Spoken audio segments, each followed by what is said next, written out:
আসসালামু আলাইকুম এভরিওয়ান, আশা করি সবাই ভালো আছো। সকালবেলা আমি মুখ ধুয়ে সোজা চলে আসলাম ছাদে। এটা আমার প্রতিদিনের অভ্যাস। আর তারপরে নিচে এসে আমি দুটো ডিম সিদ্ধ করতে দিয়ে দিলাম। আর এরপর দেখি হাঁড়িতে ভাত আছে, তো আমি ভাত বেড়ে নিলাম, অবশ্য পান্তা ভাত। আর তারপরে আমি খেয়ে রেডি হয়ে দোকানের জন্য বেরিয়েছি। দেখি গাড়িতে তেল নেই, তো আমাকে হাঁটতে হাঁটতে দোকানে আসতে হলো। আর তারপরে আমি চলে আসলাম একটা মাছের দোকানে। এখানে এসে কিছু মাছ নিয়ে আমি বাড়িতে পাঠিয়ে দিলাম। আর এরপর চলে আসলাম দোকানে। তো দোকানে কিছু কাজ ছিল, আর আমি দোকানে ছিলাম প্রায় 12:30 একটা পর্যন্ত। আর তারপরে কিন্তু আবার হাঁটতে হাঁটতে বাড়ি আসলাম।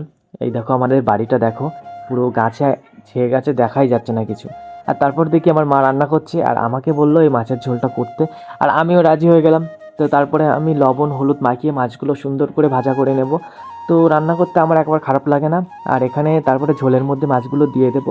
আমার কাছে যদি সব কিছু গুছিয়ে গাছিয়ে দেয় তাহলে আমি রান্না করতে পারবো, না হলে পারবো না। তো আমার রান্না কমপ্লিট। তো ভিডিওটা কেমন লাগলো অবশ্যই কমেন্ট করে জানাবে।